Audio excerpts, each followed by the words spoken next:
the clearest film ever shot of a real, unidentified flying object. 68,000 UFO reports have been filed in this country alone. Skeptics, however, pose an important question. If flying saucers are so common, why haven't we captured one? In a remote New Mexico desert, researchers have discovered a startling answer to that question.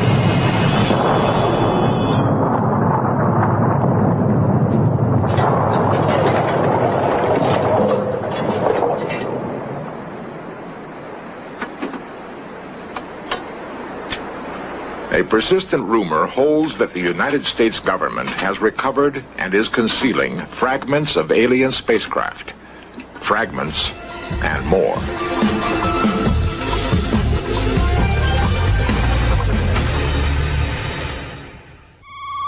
Charges of a UFO cover-up began almost with the first famous flying saucer sightings in late June 1947. It's curious. These reports seem to center around areas where atom bombs and rockets were tested. Were alien forces keeping watch on the new weapons we savages had invented? The flying discs became the Pentagon's nightmare. Seemingly, our fastest jets could never come close to their incredible speeds and right-angle turns. UFOs were said to be able to shut down guided missiles by remote control. The Air Force organized Project Blue Book to officially investigate UFOs. Since its termination in 1969, Blue Book has been alternately praised and damned. Well, the Air Force position is that we investigated UFOs for 22 years, over 12,000 sightings. Colonel Don Burgrave, U.S. Air Force. About 95% of all the UFOs were explainable. They were weather phenomenon, they were balloons, they were airplanes, they were lightning. And we concluded as a result of our investigations, which was carried out very scientifically, that one, there was no threat to the security of the United States, and there was no evidence that we could ever locate that an extraterrestrial vehicle had landed here. New York lawyer Peter Gersten sued the CIA and FBI to release 5,000 UFO-related documents. The reading of all the documents reveals that UFOs have the ability to render inoperable present-day technology. UFOs have the ability to gain access to our most sensitive military installations, unrestricted and unlimited access to nuclear installations. There's no doubt about it in my mind that there's a government UFO cover-up. Ray Fowler, civilian UFO researcher for 17 years. I've talked to military people who have told me about government cover-ups, how they've been instructed to say this and to say that. And I worked for the United States Air Force Security Service myself, and which worked for the National Security Agency, and I'm very familiar with intelligence operations and cover stories and things like that. So there's no doubt in my mind that there is a cover-up. If there was a planned cover-up, then they were very successful in keeping it from me. Colonel Robert Friend, former head of Project Blue Book, now an engineer on the space shuttle. A lot of these organizations decided that there was a cover-up because the Air Force didn't pursue these sightings to what they considered the ultimate conclusion. If there has been a UFO cover-up, it began in Roswell, New Mexico. Near White Sands and Alamogordo, Roswell was home base for many early tests of atom bombs and guided missiles. Here, also, the practice of military stonewalling may have been perpetrated. The case began when Roswell businessman Dan Wilmot witnessed an amazing object over the town. His son tells the story. This was their home in July of 1947. It was one summer evening. They were sitting out here. Dad looked up in the west and saw an object that came down and had lights blinking, and it was rather frightening to him, but he said all of a sudden it seemed to rock a little bit and sort of counterbalanced itself, wiggle a little bit, and then seemed to settle down and take off at a rapid rate of speed. The next day, reporters heard that the Air Force had found fragments of the mystery object crashed on a remote ranch northwest of Roswell. Excitement ran high. until officials announced it was only a weather balloon. Major Jesse Marcel, in charge of the operation, now tells a far different story. They took pictures, of course. They had a whole flock of microphones there. They wanted me they wanted some comments from me, but I wasn't at liberty to do that. So all I could do is keep my mouth shut. And General Ramey is the one who discussed or told the newspapers, the newsmen, what it was and to forget about it. It was nothing more than a weather observation balloon. Of course, which we both knew differently. Major Marcel had to keep silent because of his strategic position at that time. He was in charge of all security and intelligence on atomic tests in the United States and the Pacific. Marcel retraced his secret recovery operation across the hot New Mexico desert. We left Roswell perhaps around 3:30 or 4 o'clock in the afternoon. As you can see, it's flat. It is very difficult. In fact, with just verbal directions, we never would have found it. We had to follow the ranch around there. The crash site was so remote, it took an entire day to drive there. The following morning, we went out to the site where the crash was. And what I saw, I couldn't believe there was so much of it. It was scattered over such a vast area. So we proceeded to pick up as much of the debris as we could, loaded in the wagon. We filled that up. It took us a good part of the day to do that, because there were such small fragments that we had to do a lot of picking. We found a piece of metal about a 1.5 to 2 feet wide and about 2 or 3 feet long. Felt like you had nothing in your hands. It wasn't any thicker than the foil out of a pack of cigarettes. But the thing about that got me is that you couldn't even bend it. You couldn't dead it. Even with a sledgehammer would bounce off of it. So I knew that I had never seen anything like that before. And as of now, I don't know what it was. There is new evidence that the FBI then got into the case with a different cover story. Lawyer Peter Gersten, searching through declassified government documents, came across a mention of the Roswell case. One of those documents related to an incident in Roswell, New Mexico, which indicated that the object which had crashed was an experimental kite. The FBI investigated the incident and determined that it was terrestrial, that it was from an organization which had been doing research in experimental kites. What did crash in this desert? A UFO? A weather balloon? A radar-reflecting kite? It was not anything from this earth that I'm quite sure of. Because being an intelligence officer, I was familiar with just about all materials used in aircraft and in our air travel.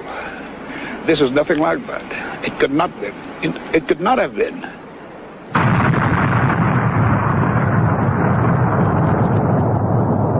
To develop the first atomic bomb, the Manhattan Project was our first totally secret military operation. Secrecy has continued to this day as an instrument of foreign policy. Official fabrications have become a vital link in security. We never admitted such a spy plane as our U-2 existed, until the Russians managed to shoot one from their skies. We managed to capture an advanced enemy aircraft. Even fragments can reveal new information. Such captured material is routinely rushed to Wright-Patterson Air Force Base in Dayton, to the top secret Foreign Technology Division.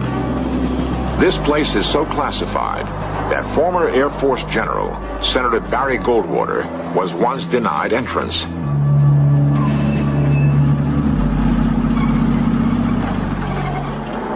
For 30 years, rumors have spread about Wright-Patterson Air Force Base. According to the stories, the U.S. government is concealing under top security flying saucers from another world and alien bodies cryogenically suspended in huge freezers. Such rumors could be easily dismissed, except that UFO researchers have gathered information leaked from military sources, sources who claim to have seen the craft and the bodies. The stories and rumors all mention a mysterious Hangar 18 as the ultimate repository. In Search Of cameras were the first allowed to photograph inside this hangar. Is it possible that here in Hangar 18, highly secret activities once took place? What evidence of a cover-up might we hope to find?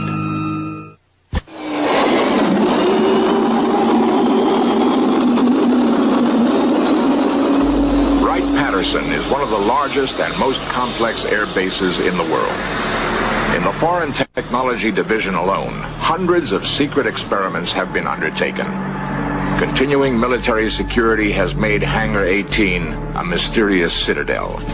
Some experts believe that new designs have been created here. Every branch of the military has experimented with flying wedges, flying wings, hovercraft, with an amazingly consistent lack of results. The flying saucer shape was an obsession of aeronautical pioneer Edmund Doak. These rare films show static and dynamic tests of his early models. Doak spent 30 years and $250,000 investigating the problems of circular airfoils. Ironically, just when he seemed on the verge of a breakthrough with his Doak 16 vertical takeoff plane, the Air Force canceled development on his projects. No reason was ever given. NASA tested the H-2F2 lifting body as a prototype for the space shuttle. As with all flying wedges, lack of stability was the single unsolvable problem.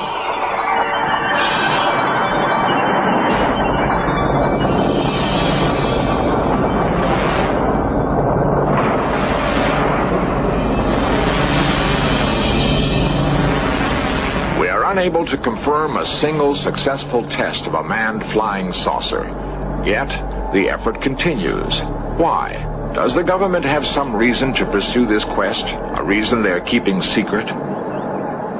From Wenham, a suburb of Boston, comes an eyewitness account which could explain this continued military fascination with flying saucers. Ray Fowler, one of the most respected civilian UFO investigators, is also author of 2 bestsellers in the field. Because of his stint in the Air Force Security Service, he finds himself still vulnerable to government pressure. I worked for a company that designed and built a major weapons system.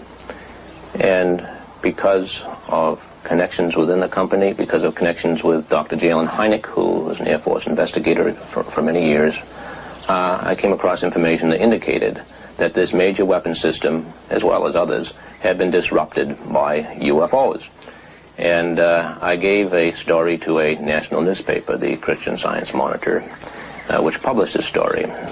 Within an hour after this particular paper was out, the Strategic Air Command had called my company. And the following day, the Pentagon called the company and threatened to send a letter of displeasure to the company if something wasn't done about my making these things public. Because of similar pressures in his own work, a friend of Ray's had kept quiet for 27 years with an amazing story. Ray tried to convince the friend to tell his story on In Search Of. I know it's been several days now, and I've been waiting for you to call me on this, but have you come to any conclusions? The man finally agreed, for the first time, to talk, but only under strict conditions. I can assure you that your name will not be used. They made up a name, Fritz, to protect the witness's true identity. And I think the best place to do it probably would be my planetarium, away from the kids and the telephone and things like that.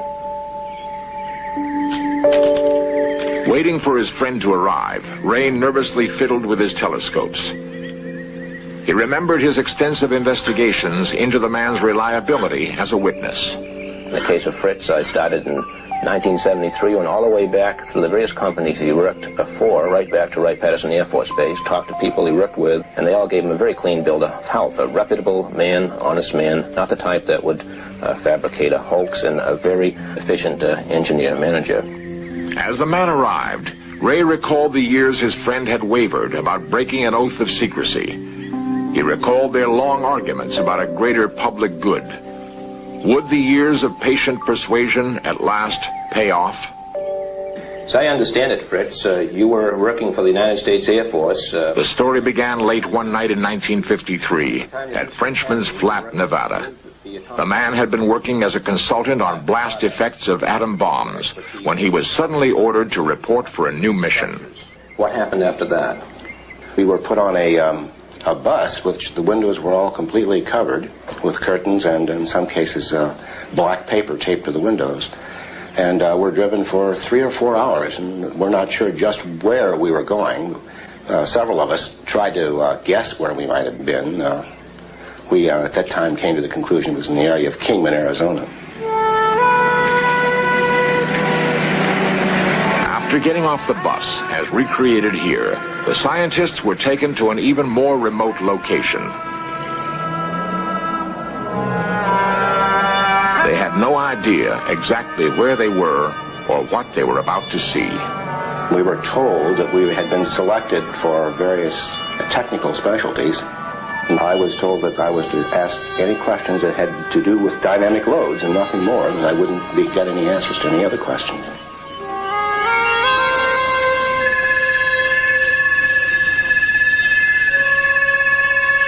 It looked like two saucers, I would call it, one on top of the other, inverted, probably 25 to 30 feet in diameter.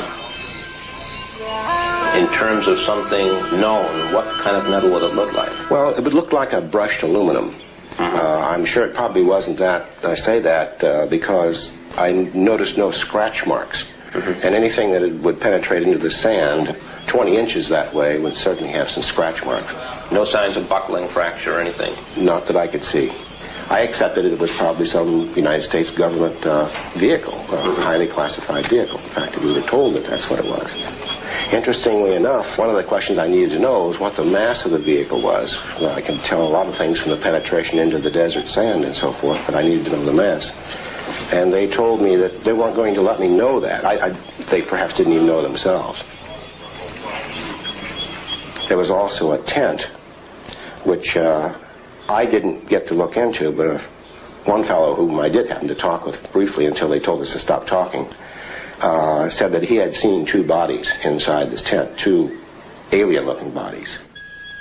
It was brown, leathery skin, had a silver, like a cap on, without a bill. Like a skull cap? Yes, like a skull cap.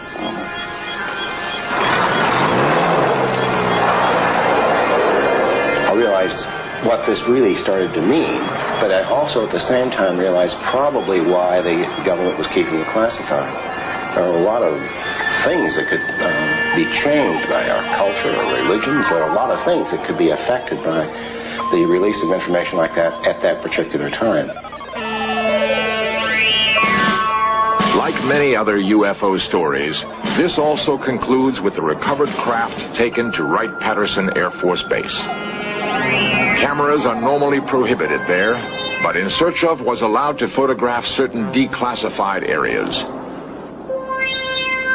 We found there actually are huge freezing chambers inside the legendary Hangar 18. The only knowledge I have of little green men, Martians, or whatever would be from the articles I've read of some of the published novels like Frank Scully's book and things like that. Don Ritter, building's manager since 1942, claims the giant freezing cells were never used for storage of alien bodies. Building 18 at Wright-Patterson was used primarily for cold soak engine testing, and we had 4 cells in this facility that we would take down to minus 65 degrees Fahrenheit, soak the engine for some period of time, and make the engine starts to test components, engines, and whatever for cold starts. My major criticism is that from way back in the 1947s, there should have been a gradual information release and have the public accustomed to what UFOs are, what we're trying to do about them, and instead they've covered up so long that to admit that they've covered it up, it's almost like another Watergate.